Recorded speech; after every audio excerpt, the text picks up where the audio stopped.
ഐശ്വര്യത്തിൻ്റെയും സമ്പൽ സമൃദ്ധിയുടെയും മറ്റൊരു വിഷുക്കാലം കൂടി വരവായി. വിഷു എന്നാൽ തുല്യമായത് എന്നാണ് അർത്ഥം. എന്നുവച്ചാൽ രാത്രിയും പകലും തുല്യമായ ദിവസം. അന്നാണ് വിഷുവായി ആഘോഷിക്കുന്നത്.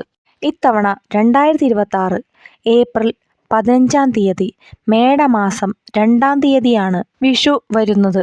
വിഷുവുമായി ബന്ധപ്പെട്ട് നിരവധി ആചാരങ്ങൾ നമുക്കുണ്ട്. അതിൽ പ്രധാനം വിഷുക്കണിയാണ്. വിഷുക്കണിയെ ആശ്രയിച്ചാണ് ഈ വർഷത്തെ ഫലം എന്ന് കണക്കാക്കപ്പെടുന്നു. വിഷുക്കണി ഒരുക്കലാണ് വിഷുവുമായി ബന്ധപ്പെട്ട് പ്രധാന ചടങ്ങുകളിൽ ഒന്ന്.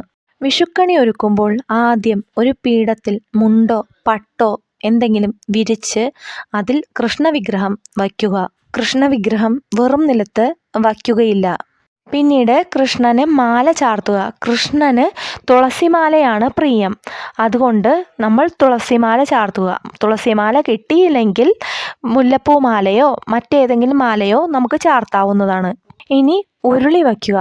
ഉരുളി ഓട്ടുരുളിയാണ് നമ്മൾ സാധാരണ വയ്ക്കാറ്. അതിനുശേഷം ഉരുളിയിൽ അക്ഷതം വിരിക്കുക. അക്ഷതം എന്ന് വച്ചാൽ നെല്ലോ ഉണക്കലരിയോ അല്ലെങ്കിൽ പച്ചരിയോ വിരിക്കുക എന്നാണ്. ഇനി അതിലേക്ക് ആദ്യം വയ്ക്കേണ്ടത് കണിവെള്ളരിയാണ്. നല്ല സ്വർണ്ണ നിറമുള്ള കണിവെള്ളരി തന്നെ നോക്കി വാങ്ങിക്കണം. അത് വയ്ക്കണം. ഇത് മഹാവിഷ്ണുവിൻ്റെ മുഖമാണ് എന്നാണ് സങ്കല്പം. ഇനി ഇതിലേക്ക് നാളികേരമാണ് വയ്ക്കേണ്ടത്. നാളികേരം മുഴുവനായിട്ടുള്ള നാളികേരമാണ് വയ്ക്കേണ്ടത്.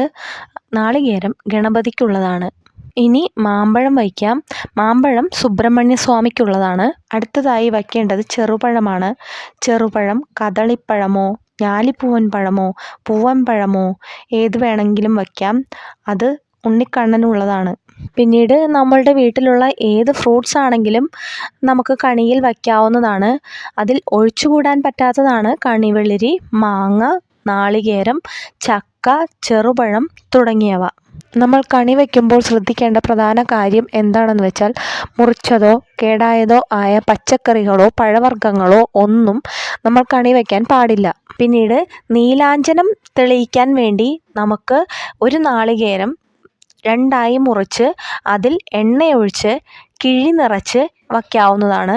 അത് രാവിലെ എഴുന്നേറ്റ് കണി കാണുന്നതിന് മുമ്പായിട്ട് കൊളുത്താനുള്ളതാണ്. അടുത്തത് ഒരു ഇടങ്ങഴിയിൽ നമുക്ക് നെല്ല് വയ്ക്കാം.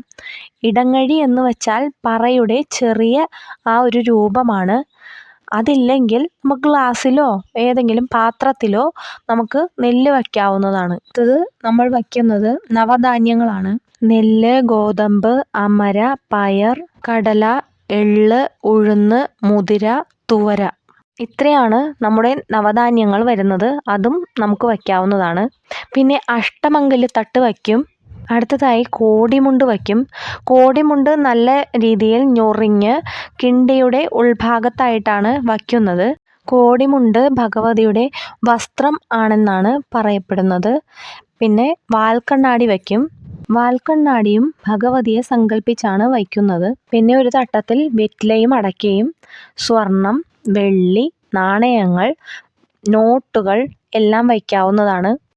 പിന്നീട് ഒരു കിണ്ടിയിൽ വെള്ളം വയ്ക്കാവുന്നതാണ്. ചന്ദനത്തിരി എല്ലാം വയ്ക്കാം. കണിയിൽ നമുക്ക് ഒഴിച്ചുകൂടാൻ പറ്റാത്ത ഒന്നാണ് കണിക്കൊന്ന. നമുക്ക് അതും വയ്ക്കാം.